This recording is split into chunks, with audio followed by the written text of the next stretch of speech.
الحمد لله وكفى وسلام على عباده الذين اصطفى أما بعد أعوذ بالله من الشيطان الرجيم بسم الله الرحمن الرحيم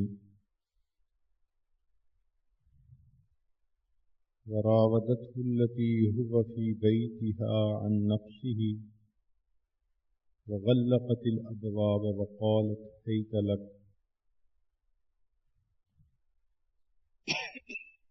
قال معاذ الله إنه ربي أحسن مثواي إنه لا يفلح الظالمون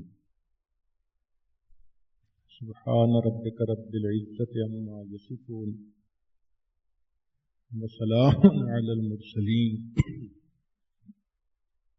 والحمد لله رب العالمين اللهم صل على سيدنا محمد وعلى آل سيدنا محمد وبارك وسلم اللهم صل على سيدنا محمد وعلى آل سيدنا محمد وبارك وسلم اللهم صل على سيدنا محمد وعلى آل سيدنا محمد وبارك وسلم وراودته التي هو في بيتها عن نفسه اور پھسلایا اس کو اس عورت نے جس سے گھر میں تھا اپنا جی تھامنے سے وغلقت الابواب اور بند کر دیے دروازے وقالت حیت لک اور بولی جلدی کر۔ حضرت یوسف علیہ السلام عزیز مصر کے گھر میں پرورش پا رہے تھے۔ ایک طرف تو اللہ رب العزت نے ان کو علم و حکمت سے نوازا اور ان کو روحانیت کے اعلیٰ مرتبے پر پہنچایا، مگر دوسری طرف ایک امتحان بھی آ گیا۔ وہ یہ تھا کہ عزیز مصر کی عورت جس کا نام زلیخا تھا وہ یوسف علیہ السلام کے اوپر فریفتہ ہو گئی۔ چنانچہ ایک مرتبہ اس نے دروازے بند کر دیے اور یوسف علیہ السلام کو اس نے گناہ کی دعوت دی۔ قرآن پاک نے یہاں تین چیزیں بتائیں۔ وراودته یہ رویدہ سے ہے اور اس کا معنی ہوتا ہے نرمی، یعنی نرم باتیں کر کے اس نے ان کو مائل کرنے کی کوشش کی۔ یہ ایسا ہی ہے کہ تم کتنے پیارے ہو، خوبصورت ہو، آنکھیں کتنی اچھی ہیں، بال کیسے ہیں، قد و قامت اتنا ہے، تمہارا رنگ ایسا ہے۔ اس قسم کی باتیں جن کو کرنے سے دوسرے بندے کے اندر شہوانی جذبات بھڑک اٹھتے ہیں۔ تعریف کے الفاظ، پسندیدگی کے الفاظ، تو راودتہ کا لفظ بتا رہا ہے کہ اس نے بڑی نرمی دکھائی اور بہت محبت بھرے لہجے میں اس نے باتیں کیں۔ اور دوسرا کام غلقت الابواب، دروازے بھی بند کر دیے، وقالت حیت لک اور یہ بھی کہا کہ جلدی کر۔ یہ تین ہی صورتیں ہوتی ہیں گناہ کی طرف کھینچنے کے لیے۔ عورت خود بھی دعوت دے، کیونکہ اگر مرد کی نیت برائی کی ہو تو اس کے دل میں ایک خیال ضرور ہوتا ہے، پتہ نہیں یہ ہاں کرے گی یا نہ کرے گی، معلوم نہیں یہ گھر والوں کو بتا دے گی، یہ اپنے خامند کو بتا دے گی۔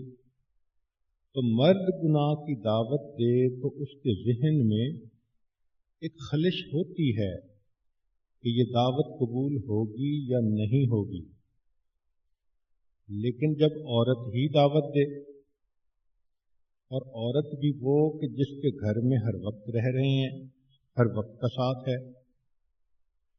اور وہ دروازے بھی بند کر دے اور پھر چکنی چپڑی باتیں بھی کرنے لگ جائے، تو ان الفاظ سے معلوم ہوتا ہے کہ گناہ کرنے کی کامل صورتحال تھی۔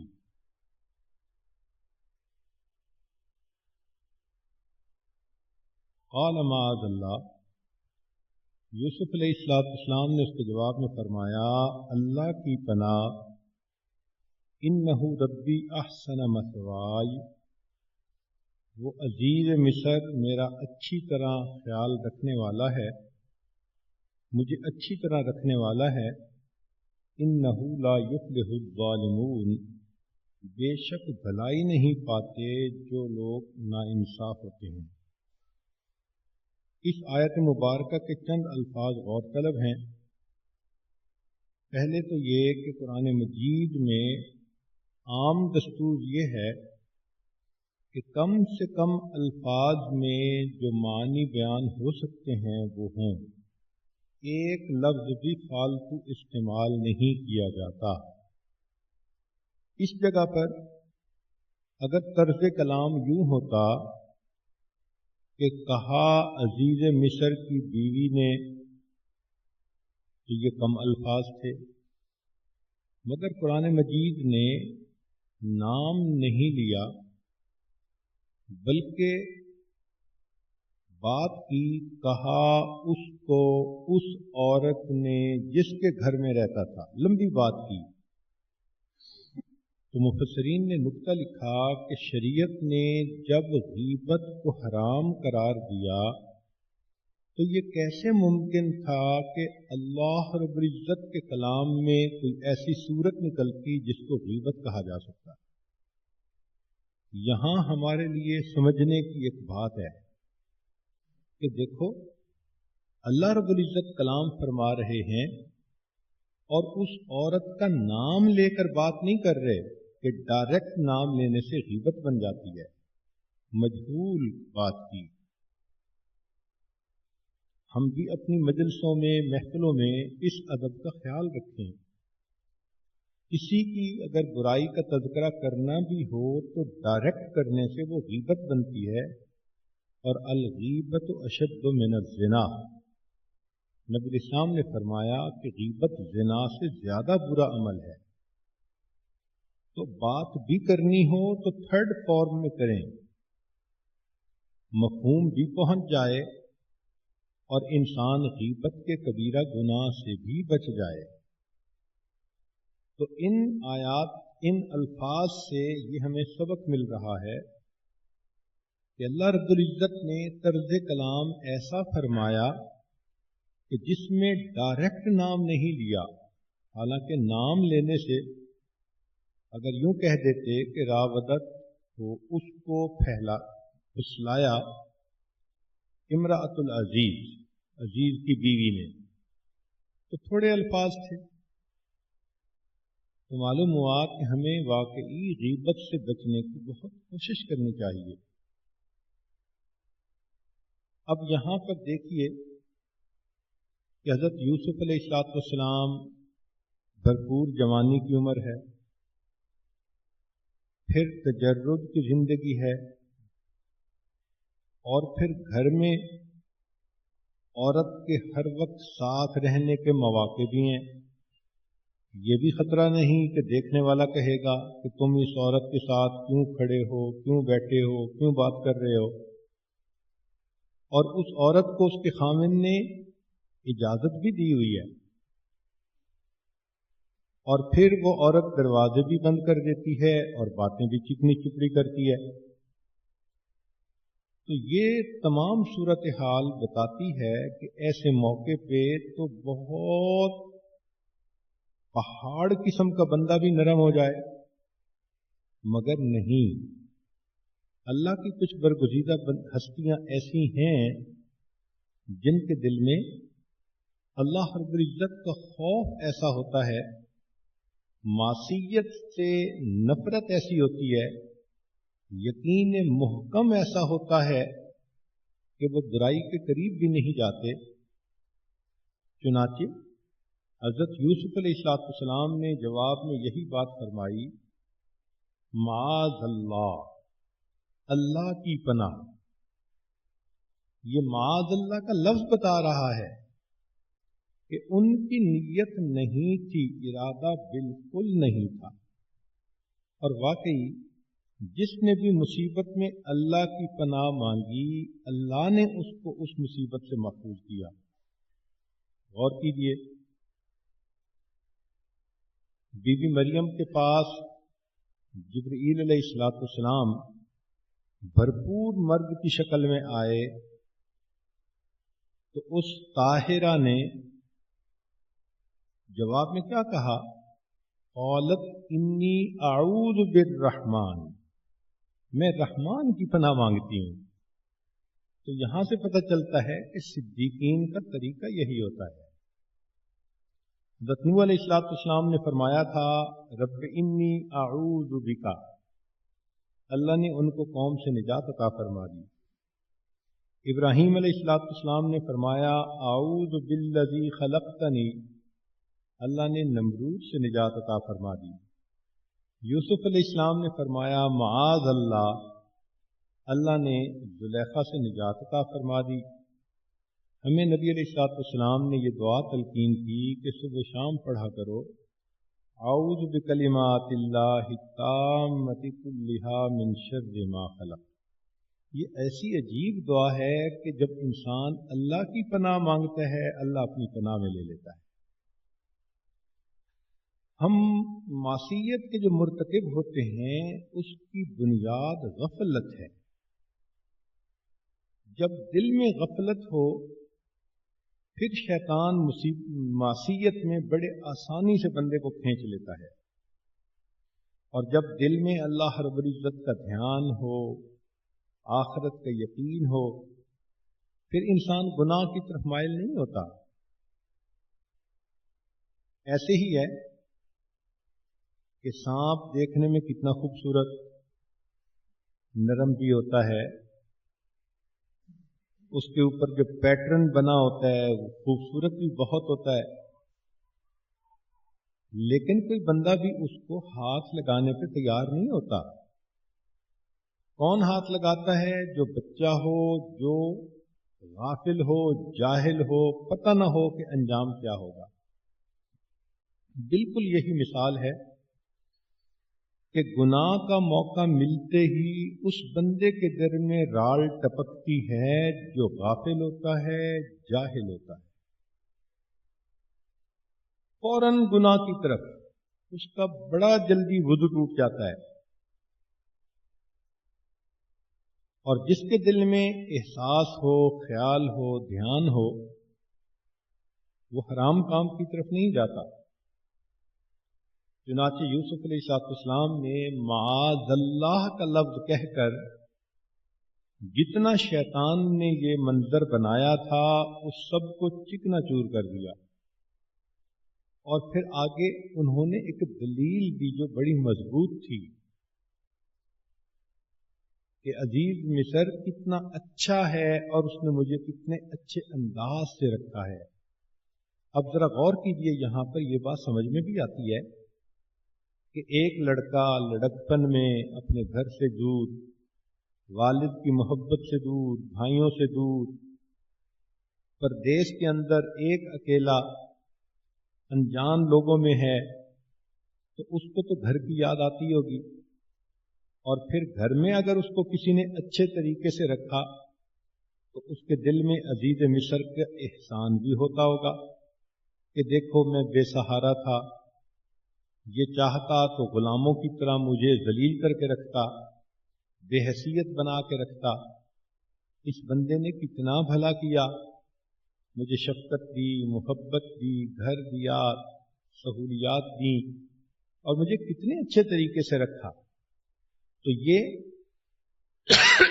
احسان مندی کا جذبہ بھی حضرت یوسف علیہ السلام کے دل میں تھا، اسی لیے جیسے ہی اس عورت نے ہی تلک کہا کہ تو جلدی کر، تو یوسف علیہ السلام نے معاذ اللہ کہنے کے بعد یہ کہا کہ دیکھو عزیز مصر نے مجھے کتنے اچھے طریقے سے رکھا ہے، میں اب اس کی امانت میں خیانت کیسے کر سکتا ہوں؟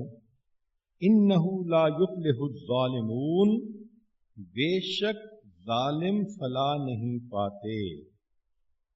یعنی اللہ رب العزت نے ان کا یقین ایسا بنا دیا تھا۔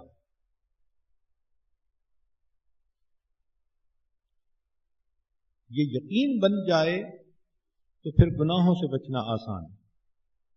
چنانچہ ایک شخص کہتے ہیں میں جنگل میں سے گزر رہا تھا، اندھیرا تھا، مجھے ایک عورت نظر آئی، میرے اوپر شیطان سوار ہوا اور اس اندھیرے میں اس عورت سے لپٹ گیا۔ تو وہ عورت مجھے کہنے لگی کیا دیکھنے والے سے تجھے حیا نہیں آتی؟ تو جب اس نے یہ الفاظ کہے کیا دیکھنے والے سے تجھے حیا نہیں آتی، تو میں نے کہا کہ یہاں کون دیکھ رہا ہے؟ اس نے کہا جس نے ہمیں پیدا کیا وہ ذات ہمیں دیکھ رہی ہے۔ تو وہ کہتے ہیں کہ میرے اوپر اللہ کا ایسا خوف آیا کہ میں نے اس عورت کو چھوڑ دیا۔ اب غور کیجئے، جنگل ہے، تنہائی ہے، اندھیرا ہے، جوان العمر عورت، ایک مرد آ گیا تو وہ گناہ کی طرف متوجہ نہیں ہوتی۔ اس اندھیرے میں بھی اس کے دل میں یہ یقین ہے کہ اگرچہ لوگوں کی نگاہیں نہیں دیکھ رہی، علیم بذات الصدور، ذات تو ہمیں دیکھ رہی ہے۔ یہ یقین جو اس نیک عورت کے دل میں تھا، یہ کامل حالت میں حضرت یوسف علیہ السلام کے دل میں تھا۔ چنانچہ جب اس عورت نے گناہ کی طرف دعوت دی تو انہوں نے فوراً کہا معاذ اللہ، میں اللہ کی پناہ مانگتا ہوں، اور یہ بھی فرمایا کہ مجھے عزیز مصر نے کتنے اچھے طریقے سے رکھا، امانت میں اگر خیانت کروں گا تو ظالم بنوں گا، اور ظالم کبھی بھی فلاح نہیں پاتے۔ آگے فرمایا وَلَقَدْ هَمَّتْ بِهِ وَهَمَّ بِهَا لَوْلَا أَن رَّأَىٰ بُرْهَانَ رَبِّهِ كَذَٰلِكَ لِنَصْرِفَ عَنْهُ السُّوءَ وَالْفَحْشَاءَ إِنَّهُ مِنْ عِبَادِنَا الْمُخْلَصِينَ۔ البتہ عورت نے فکر کیا اس کا، اور اس نے فکر کیا عورت کا، اگر نہ ہوتا یہ کہ دیکھے قدرت اپنے رب کی، یوں ہی ہوا تاکہ ہٹائیں ہم اس سے برائی اور بے حیائی، البتہ وہ ہے ہمارے برگزیدہ بندوں میں۔ یہاں پر یہ الفاظ تفصیل طلب ہیں۔ وَلَقَدْ هَمَّتْ بِهِ، البتہ عورت نے فکر کی اس کی کہ اسے پھانسے، وَهَمَّ بِهَا، اور اس نے فکر کی جان چھڑانے کی۔ یہ صورتحال سمجھنے کے لیے ایک آسان سی مثال یہ ہے کہ اگر کسی عورت کا خاوند اس کو دور سے دیکھ رہا ہو اور اس وقت کوئی مرد اس عورت کو ہاتھ لگانے کی کوشش کرے تو عورت کے اوپر شہوت سوار نہیں ہوتی، خوف سوار ہوتا ہے۔ بالکل یہی صورتحال تھی کہ عورت نے یوسف علیہ السلام کو پھانسنے کی کوشش کی تو یوسف علیہ السلام پر شہوت سوار نہیں ہوئی بلکہ خوف سوار ہوا کہ اللہ کی نافرمانی کے لیے یہ کہہ رہی ہے۔ عورتوں کے لیے اس کیفیت کو سمجھنا بہت آسان ہے۔ ساس دیکھ رہی ہے اور اس وقت میں کوئی غیر محرم چاہے وہ کتنا اچھا لگتا ہو بات کرنے کی کوشش کرے تو عورت کی عجیب خوف کی حالت ہوتی ہے، چہرے کا رنگ بدل جاتا ہے کہ دیکھ رہی ہے، پتہ چل گیا تو جس طرح ایک عورت کے دل پر خوف طاری ہوتا ہے، شہوت دور دور تک کہیں نظر نہیں آتی، اسی طرح یوسف علیہ السلام کے دل پر اللہ رب العزت کا خوف طاری ہو گیا، اور بجائے اس کے کہ ان کے اوپر شہوت ہوتی، اس خوف کی حالت میں انہوں نے کہا معاذ اللہ، میں اللہ کی پناہ مانگتا ہوں۔ اب ہم کا لفظ تو ایک ہی ہے، ہمت بہی و ہم بہا، لیکن اس کا جو معنی ہوگا وہ دونوں کے لیے مختلف ہوگا۔ اس کی دلیل یہ ہے، اگر کوئی آدمی کسی کو مارنے کے لیے ہاتھ اٹھائے تو دوسرا بندہ بھی ہاتھ اٹھاتا ہے بچنے کے لیے۔ اب ہاتھ اٹھانے میں تو دونوں مشترک ہیں، اس نے بھی ہاتھ اٹھائے مکہ مارنے کے لیے، اور اس نے بھی ہاتھ بڑھائے اس مکے کو روکنے کے لیے۔ تو دیکھیں، ہاتھ اٹھانا دونوں کا ایک جیسا کام ہے، اس نے بھی ہاتھ اٹھائے، اس نے بھی ہاتھ اٹھائے، لیکن اس کے ہاتھ اٹھانے کا مقصد مکہ مارنا تھا، اور اس کے ہاتھ اٹھانے کا مقصد مکے سے بچنا تھا۔ تو یہاں بھی ہم کا لفظ تو ایک ہی ہے، لیکن زلیخا کے ہم کا مقصد تھا ان کو پھانس لینا، گناہ پہ تیار کر دینا۔ یوسف علیہ السلام کے ہم کا مقصد تھا اس کی اس فتنے سے بچ جانا۔ تو یہ الگ الگ تھے، اور دلیل اس کی یہ ہے کہ ہمت کے ساتھ والا قد لگا ہوا ہے، لام اور قد بتا رہا ہے کہ یہ ہم اور ہے، اور یوسف علیہ السلام کا ہم اور تھا، ورنہ انداز بیان ایسا بھی ہو سکتا تھا کہ دونوں کے لیے ایک ہی ہم کا لفظ استعمال ہوتا، دونوں نے ایک دوسرے کی فکر کی، مگر قرآن مجید نے ایک لفظ نہیں استعمال کیا۔ عورت کا ہم اور لفظ ہے، یوسف علیہ السلام کے لیے ہم کا لفظ اور ہے۔ بعض مفسرین نے یوں کہا وَهَمَّ بِهَا لَوْلَا أَن رَّأَىٰ بُرْهَانَ رَبِّي، کہ یوسف علیہ السلام بھی اس کی فکر کرتے اگر اللہ کی قدرت نشانی نہ دیکھ لیتے۔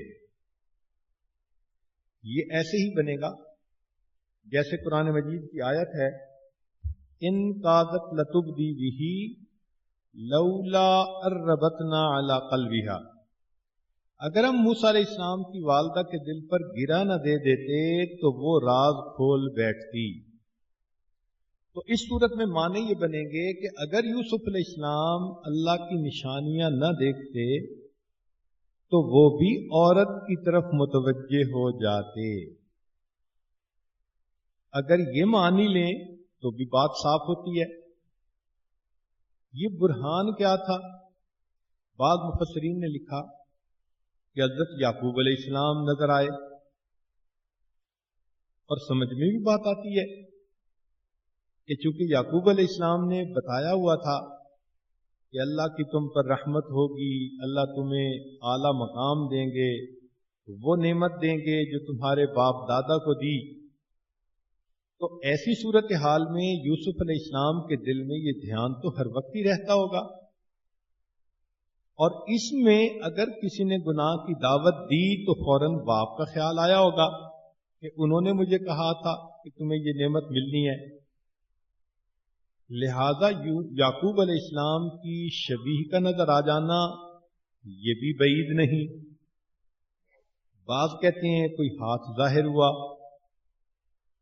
لیکن صحیح بات یہ ہے کہ وہ یقین جو یعقوب علیہ السلام کے دل میں پیدا ہو چکا تھا کہ معصیت کرنے سے انسان برباد ہوتا ہے، فرمانبرداری سے انسان اللہ کا قریب ہوتا ہے، وہ یقین محکم، وہ یقین کامل، وہ حق الیقین ایک برہان تھا جو یوسف علیہ السلام کو حاصل تھا۔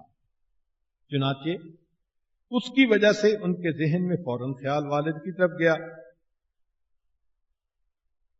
ایک بات یہ بھی سوچئے کہ اگر یوں ہی سمجھ لیں کہ یوسف علیہ السلام کے دل میں خیال عورت کا آیا لیکن انہوں نے اپنے آپ کو روکا، تو یہ صورت تو اور بھی زیادہ اعلیٰ ہے کہ انسان کے دل میں گناہ کا خیال بھی ہو اور پھر وہ اس تقاضے کو دبا کر قابو پا لے۔ حدیث پاک میں آتا ہے کہ کسی انسان کے دل میں گناہ کا خیال آئے اور وہ اس کو نہ کرے تو اللہ تعالیٰ اس کے لیے ایک نیکی ضرور لکھوا دیتے ہیں۔ تو طبعی خیال کا آ جانا یہ بھی کوئی بری چیز نہیں ہے، مگر اس خیال کو دبا کر اس سے بچ جانا یہ تو فرشتوں سے بہتر صفت ہے۔ یہ کام تو وہ ہے کہ جس پہ فرشتے بھی حیران ہوتے ہیں، اور یوسف علیہ السلام نے واقعی وہی کیا کہ فرشتوں کو بھی حیران کر کے رکھ دیا۔ اور پھر اس کی تصدیق ہوتی ہے اس سے کہ اللہ تعالیٰ فرماتے ہیں کذالک لنصرف عنہ السوء والفحشاء، یوں ہی ہوا کہ ہم ہٹائیں اس سے برائی اور بے حیائی۔ یہاں پر ایک نقطہ سمجھیے، عام آدمی گناہ کے مواقع پر اپنے آپ کو نہیں بچا پاتا، اس لیے گناہ کا مرتکب ہو جاتا ہے،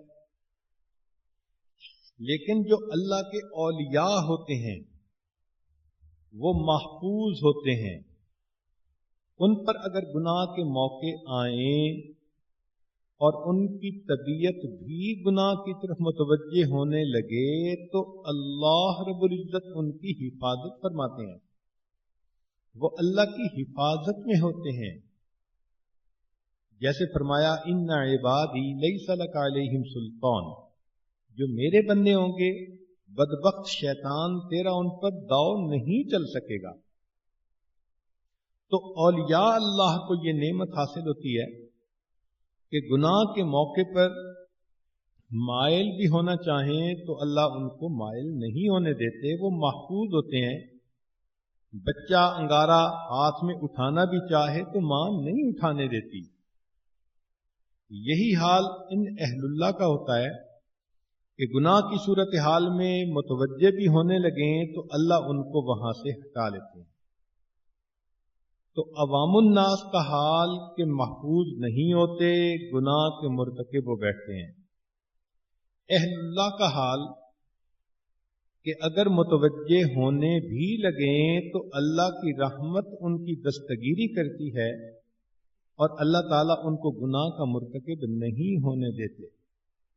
ایک ہیں انبیاء، وہ معصوم ہستیاں ہوتی ہیں، ان کی یہ شان ہوتی ہے کہ اگر گناہ ان کے قریب آنے لگے اللہ گناہ کو بھی قریب نہیں آنے دیتے۔ چنانچہ آیت کا مفہوم دیکھیے، اللہ فرماتے ہیں کذالک لنصرف عنہ السوء والفحشاء، یہ اس لیے کہ ہم ہٹائیں برائی اور بے حیائی کو اس سے۔ گویا اللہ نے برائی اور بے حیائی کو یوسف علیہ السلام کے دور دھکیل دیا کہ تم قریب بھی نہیں جا سکتی۔ فرمایا انہ من عبادنا المخلصین، بے شک وہ ہے ہمارے برگزیدہ بندوں میں سے۔ یہ اللہ رب العزت کا کتنا کرم ہوتا ہے اپنے خواص پر کہ ان کو ایسی صاف ستھری پاکیزہ زندگی عطا فرما دیتے ہیں۔ بہرحال جو بھی ہوا، واستبق الباب، وہ دونوں دوڑے دروازے کی طرف، وقدت قمیصہ من دبر، اور عورت نے پھاڑ ڈالا اس کا کرتا پیچھے سے، وَأَلْفَ يَا سَيِّدَهَا لَدَى الْبَابِ، اور دونوں مل گئے عورت کے خامن سے دروازہ کے پاس۔ قالت، عورت بولی، ما جزاء من اراد باہلک سوءا، ایسے شخص کی کیا سزا ہے جو تیرے اہل کے ساتھ برائی کا ارادہ کرے، الا ان یسجن، یا تو اس کو قید میں ڈالا جائے، او عذاب علیم، یا دردناک عذاب دیا جائے۔ ہوا یہ کہ جب زلیخا نے چکنی چپڑی باتیں کی تو ہمت بہی کا مطلب ہمت بہا کا مطلب یہ تھا کہ اس نے یوسف علیہ السلام کے قریب ہوئی، لپٹ گئی، بازو پکڑ لیا، ہاتھ لگایا، جو بھی تھا۔ تو جب زلیخا گناہ کی نیت سے ان کے ساتھ چمٹ گئی تو حضرت یوسف علیہ السلام نے جان چھڑانی چاہی، اور اب اس کا ایک ہی حل تھا کہ اس جگہ سے فرار اختیار کریں، بھاگ جائیں، مگر دروازے تو بند تھے۔ نقطہ سمجھیے کہ انبیاء کرام کو اللہ رب العزت کی قدرت پہ اتنا یقین ہوتا ہے کہ وہ مشاہدے پہ نہیں جاتے، وہ اللہ کے وعدوں پر جاتے ہیں۔ وہ سمجھتے تھے دروازہ بند ہے، مگر یہ بھی سمجھتے تھے کہ قدم اٹھانا میرا کام، دروازے کو کھولنا میرے پروردگار کا کام ہے۔ یقین کی مضبوطی دیکھیے، ورنہ تو بند دروازہ دیکھ کر بچہ بھی اس کی طرف نہیں بھاگتا۔ یوسف علیہ السلام تو جوان العمر ہے، وہ بند دروازے کی طرف بھاگ رہے ہیں، کیونکہ ان کے دل میں ہی مضبوط یقین تھا کہ قدم اٹھانا میرے اختیار میں، اور پھر راستوں کا کھولنا میرے مالک کے اختیار میں۔ چنانچہ بند دروازے کی طرف جب بھاگے تو زلیخا نے پکڑنے کی کوشش کی تو صاف ظاہر ہے کہ کرتے کے پیچھے اس کا ہاتھ پڑا اور کرتا پھٹ گیا۔ تاہم عورت بھی ان کو روکنے کے لیے پیچھے بھاگی۔ جیسے ہی دروازہ کھلا تو دونوں نے دیکھا کہ عزیز مصر سامنے کھڑا ہے۔ یہاں نقطے کی بات، الف یا سیدہا لدی الباب، یہ سید کا لفظ عورت کے لیے استعمال ہوا، اس لیے کہ یوسف علیہ السلام آزاد تھے۔ اگر وہ غلام ہوتے تو یہاں سیدہما کہہ دیتے کہ دونوں کے سید، تو سیدہا کا لفظ بتا رہا ہے کہ یوسف علیہ السلام کو جو بیچا گیا وہ ناجائز تھا، وہ غلام نہیں تھے، وہ آزاد تھے۔ یہاں پر اللہ رب العزت نے بات صاف کر دی کہ اس عورت کا سید یعنی اس کا خامند وہ دروازے کے پاس تھا۔ اب جب عورت نے دیکھا کہ خامند سامنے ہے تو فوراً اس نے کہا کہ کیا اس شخص کی سزا ہونی چاہیے جو تمہارے اہل خانہ کے ساتھ برائی کا ارادہ کرے، یا تو قید میں ڈالا جائے یا عذاب دیا جائے۔ یہاں پر دو باتیں سمجھنے کے قابل ہیں کہ ابھی تو زلیخا ان کو گناہ کی دعوت دے رہی تھی، اور دروازے پر پہنچتے ہی اس نے سارا ملبہ یوسف علیہ السلام پر ڈال دیا۔ تو مفسرین نے لکھا کہ نفسانی، شیطانی، شہوانی محبتوں کا انجام یہی ہوتا ہے کہ ذرا بات کھلنے لگتی ہے تو مرد سارا کچھ عورت پہ ڈالنے کی کوشش کرتا ہے، عورت سارا کچھ مرد پہ ڈالنے کی کوشش کرتی ہے۔ وہ محبتیں سب ہوا ہو جاتی ہیں، وہ وعدے وعید سب ختم ہو جاتے ہیں۔ مرد سے پوچھو، وہ کہے گا جی میں نے تو کچھ نہیں کیا، یہ مجھے برغلاتی تھی۔ اور عورت سے پوچھو تو وہ کہے گی میں نے تو بالکل کچھ نہیں کیا، یہی مجھے گناہ کی دعوت دیتا تھا۔ تو دیکھو وہی صورتحال یہاں سامنے آ رہی ہے کہ چند لمحے پہلے عورت کہہ رہی تھی ہئی طلق، اور ابھی چند لمحوں کے بعد وہ کہہ رہی ہے کہ اس کی کیا سزا ہونی چاہیے جو تیرے اہل کے ساتھ برائی کا ارادہ کرے۔ اور دوسری بات یہاں سے یہ بھی سمجھ میں آتی ہے کہ زلیخا نے گناہ کے لیے ذہنی طور پر تیاری کی ہوئی تھی۔ اس نے بیٹھ کے سوچا ہوگا، پلاننگ کی ہوگی میں کن نرم الفاظوں سے یوسف کو متوجہ کروں گی، گناہ کے لیے تیار کروں گی۔ اور اس نے ساتھ یہ بھی سوچا ہوا تھا کہ اگر یوسف نہ مانا تو پھر میں اس کو دھمکی بھی دوں گی کہ میں تمہیں جیل ڈلوا دوں گی یا تمہیں سزا دلوا دوں گی، کیونکہ عورت کے ذہن میں پہلے سے یہ بات موجود تھی، لہذا جیسے ہی دروازے پر پہنچی اور خاوند کو دیکھا، ایک لمحے میں اس نے اپنے ذہن کی وہی بات سامنے رکھ دی، کہنے لگی کہ اس کو سزا ہونی چاہیے یا جیل بھیجنا چاہیے۔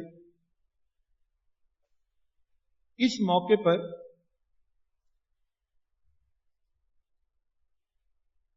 یوسف علیہ السلام نے فرمایا قال ہی راودتنی عن نفسی، یوسف علیہ السلام نے فرمایا اس نے خواہش کی مجھ سے کتنا تمو اپنے جی کو، وشہد شاہد من اہلہا، اور گواہی کی ایک گواہ نے عورت کے اہل میں سے، لوگوں میں گواہی کیا دی، ان کان قمیصہ قد من قبل فصدقت، کہ اگر کرتا اس کا پھٹا ہے آگے سے تو عورت سچی ہے، وہو من الکاذبین، اور وہ ہے جھوٹا، وان کان قمیصہ قد من دبر، اگر کرتا پھٹا ہے پیچھے سے فکاذبت، تو یہ عورت جھوٹی ہے، وہو من الصادقین، اور وہ سچا ہے۔ فلما رأى قمیصہ، جب دیکھا عزیز نے قمیص کو، قد من دبر، کہ پھٹا ہوا تھا پیچھے سے، قال، اس نے کہا، انہ من کیدکن، بے شک یہ ایک فریب ہے تم عورتوں کا، ان کیدکن عظیم، تمہارا فریب بہت بڑا ہے۔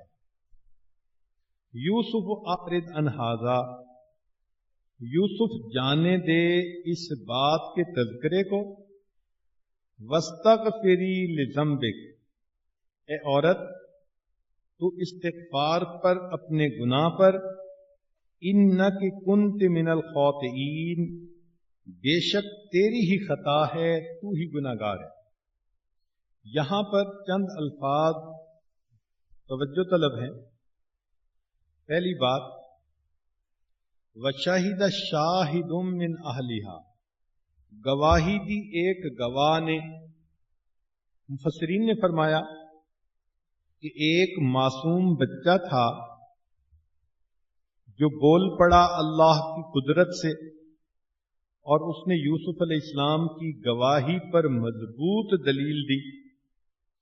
سمجھ میں آنے والی ہے کہ اگر مرد نے ہاتھ بڑھایا ہوگا اور عورت نے اپنے آپ کو بچانا چاہا ہوگا تو سامنے سے کرتا پھٹنا چاہیے، اور اگر مرد نے بچنے کی کوشش کی، عورت نے پکڑنا چاہا تو پیچھے سے کرتا پھٹنا چاہیے۔ چنانچہ اس دلیل سے صاف بات ہو گئی کہ یہ معاملہ ابتدا عورت کی طرف سے تھی۔ بعض نے کہا کہ وہ بڑا آدمی تھا، کوئی جو بھی تھا، زیادہ مفسرین نے کہا کہ وہ بچہ تھا۔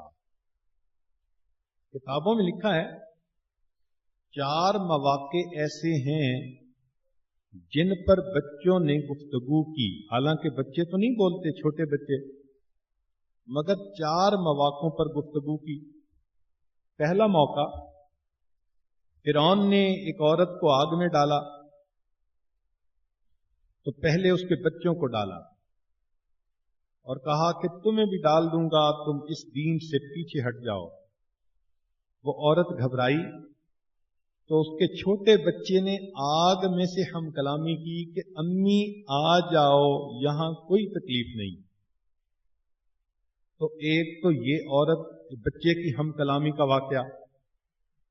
دوسرا واقعہ، جریج راہب، ایک نیک آدمی تھا، عبادت میں لگا ہوا تھا، اس کی والدہ ملنے کے لیے آئی، آواز دی تو اس نے سنا نہیں، والدہ میں غصے میں کہا کہ اللہ مرنے سے پہلے تجھے عورت کے فتنے میں مبتلا کرے، تو ایسا ہی ہوا کہ ایک عورت تھی فاحشہ، وہ اس کے عبادت خانے کے قریب آئی تو ایک چرواہے نے اس کو دیکھ لیا، چنانچہ چرواہا اس کے ساتھ بدکاری کا مرتکب ہوا۔ جب عورت کے ہاں بچہ ہوا، لوگوں نے پوچھا کہ تو نے یہ کیا منہ کالا کیا؟ اس نے جریج راہب کا نام لگا دیا کہ یہ تو میرے ساتھ اس نے کیا۔ لوگ آئے اور وہ اس کے ساتھ بہت بدتمیزی کرنے لگے، غصے ہونے لگے، مارنے لگے۔ جریب نے کہا کہ تم ایسا کیوں کرتے ہو؟ انہوں نے کہا کہ تو اپنی حرکت دیکھ کہ تو ویسے عبادت کرتا ہے اور تو نے یہ برا کام کیا۔ تو جریج نے اس وقت کہا کہ اسی بچے سے پوچھو کہ یہ کس کا ہے۔ تو بچے نے اس نیک انسان کی گواہی دی کہ میں تو چرواہے کا بیٹا ہوں۔ دیکھیں، اللہ تعالیٰ اپنے پاکیزہ بندوں کی گواہیاں بھی معصوم زبانوں سے دلواتے ہیں۔ تیسری گواہی بی بی مریم کی کہ جب ان کے ہاں بچے کی ولادت ہوئی تو قوم کہنے لگی لقد جئت شیئا فریا، تو کیا یہ طوفان چیز لے کے آ گئی؟ تو اس کے جواب میں بی بی مریم نے کیا کہا؟ فاشارت الی، اسی بچے کی طرف اشارہ کر دیا کہ میرا سر مت کھاؤ، اسی بچے سے پوچھو یہ کیسے آیا۔ تو بچے نے فوراً کہہ دیا انی عبد اللہ، میں اللہ کا بندہ ہوں۔ تو عیسیٰ علیہ السلام نے ہم کلامی کی۔ لیکن یہاں ایک نکتے کی بات سمجھنے والی ہے کہ یوسف علیہ السلام کی گواہی دی تو بچے نے ایک فکرے میں بات سمیٹ دی۔ اگر قمیص پیچھے سے پھٹا تو عورت بدکار، اور اگر آگے سے پھٹا تو مرد خطا کار، یعنی تھوڑے لفظوں میں بات مکمل کر دی۔ لیکن حضرت عیسیٰ علیہ السلام کی گواہی کا تو معاملہ عجیب ہے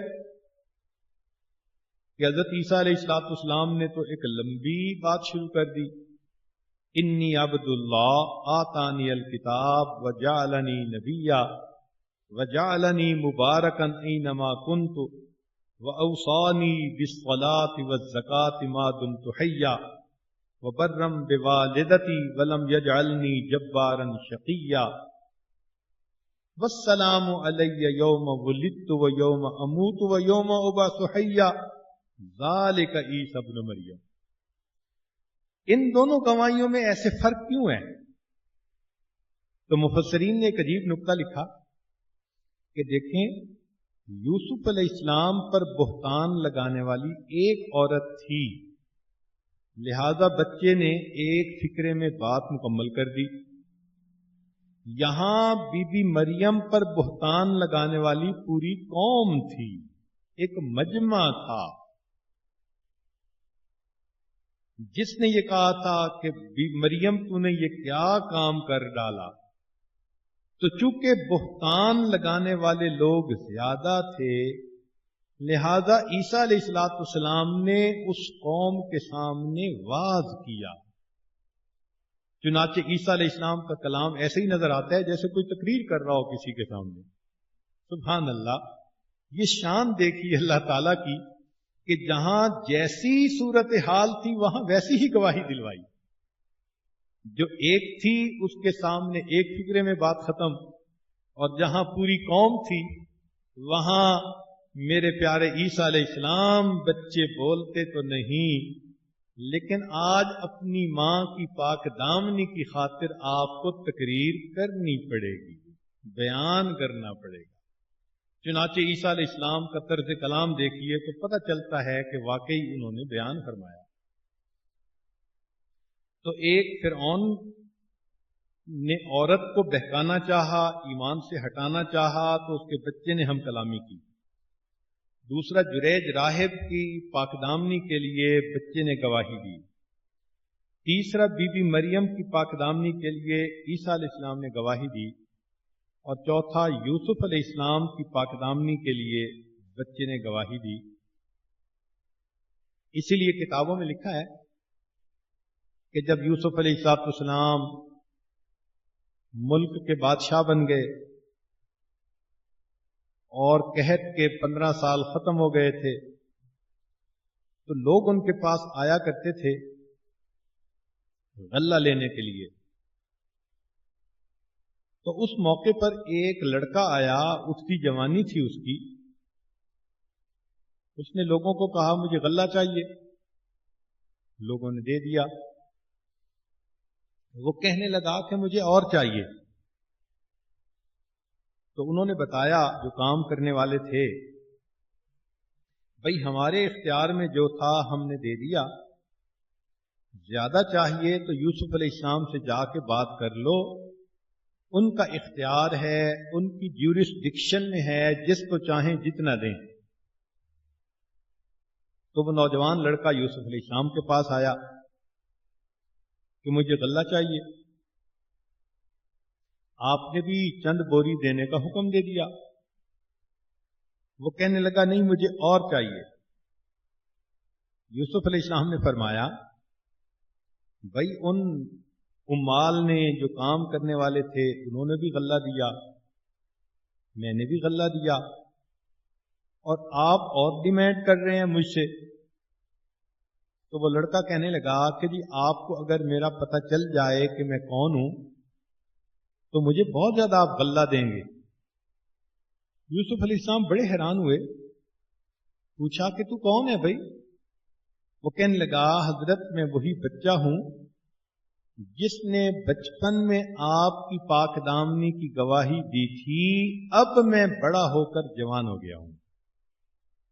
جب یوسف علیہ السلام نے یہ سنا، اتنا پیار آیا، اس کو گلے سے لگایا، اس کے ماتھے کو بوسہ دیا اور بہت زیادہ غلہ دیا، اور اپنے لوگوں کو کہا کہ یہ غلہ اس کے گھر پہنچا کے بھی آؤ، سواریاں بھی دی۔ جب آپ نے اس کو اتنے اکرام کے ساتھ رخصت کیا تو رب کریم کی طرف سے پیغام آیا، اے میرے یوسف علیہ السلام، آپ نے اس نوجوان کا بڑا اکرام کیا۔ تو یوسف علیہ السلام نے عرض کیا یا اللہ، یہ وہ بچہ تھا جس نے میری پاک دامنی کی گواہی دی تھی، آج جب یہ میرے پاس آیا تو میرا جی چاہا کہ میں اس کو وہ کچھ دوں جو میرے اختیار میں ہے۔ تو اللہ تعالیٰ نے فرمایا میرے یوسف علیہ السلام گواہ رہنا، جس نے آپ کی پاک دامنی کی گواہی دی، جب وہ آپ کے پاس آیا آپ نے وہ دیا جو آپ کے مقام کے مناسب تھا۔ میرا وہ بندہ جس نے دنیا میں کلمہ پڑھ کر میری وحدانیت کی گواہی دی ہوگی، وہ بندہ جب قیامت کے دن میرے سامنے آئے گا پھر میں بھی اسے وہ دوں گا جو میری شان کے مطابق ہوگا۔ سبحان اللہ، اللہ کی وحدانیت کی گواہی دینا کتنا بڑا کام ہے۔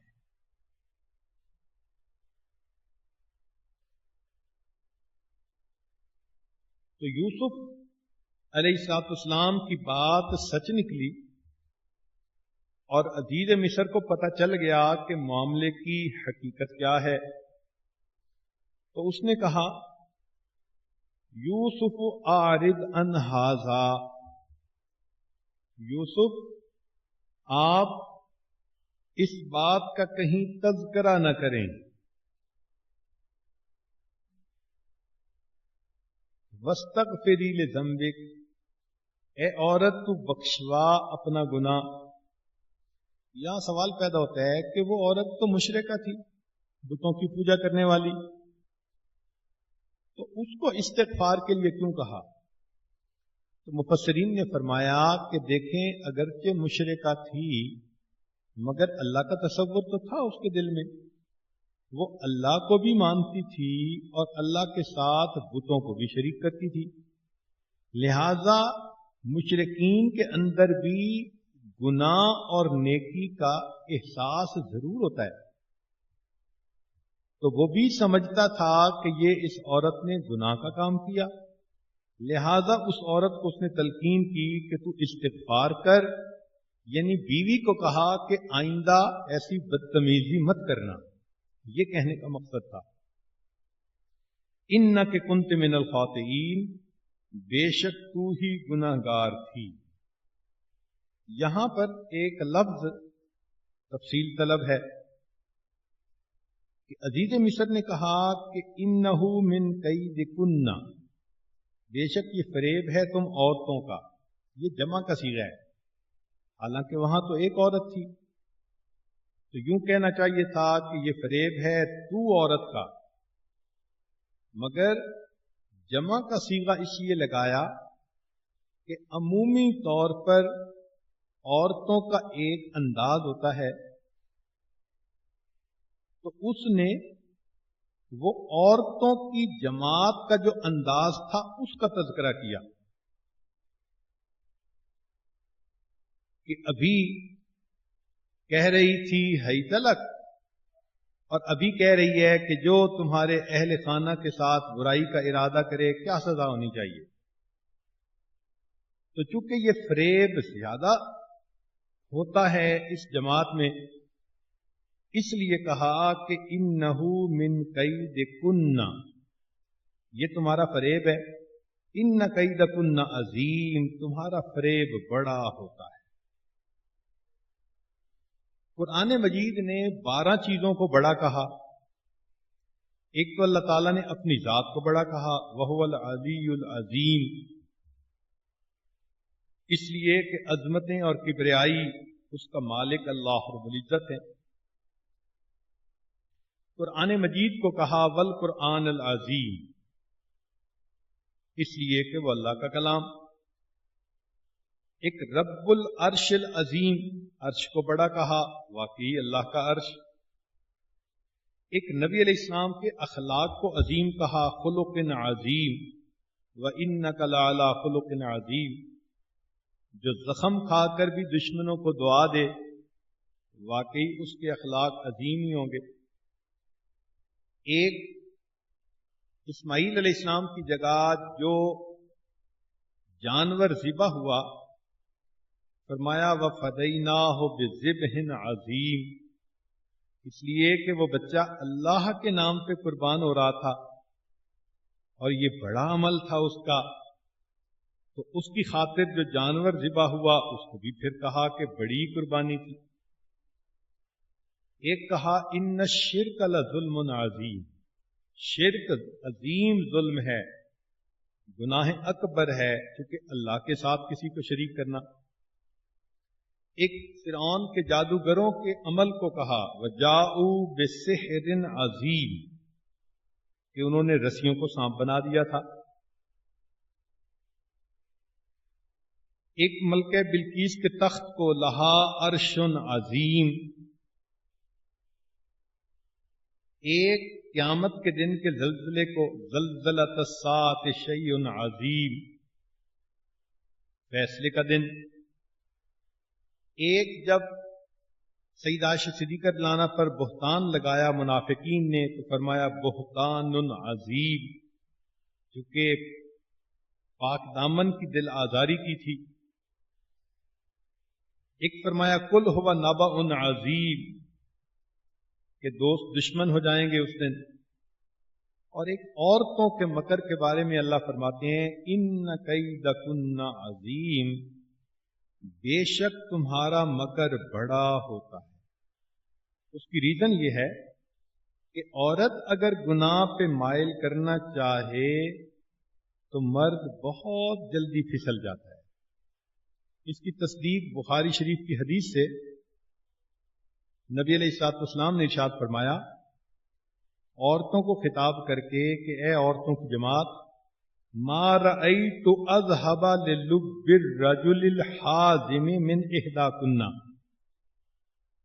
کہ عقل مند بندے کی عقل کو معاف کرنے میں نے تم سے زیادہ جلدی کرنے والا کوئی نہیں دیکھا۔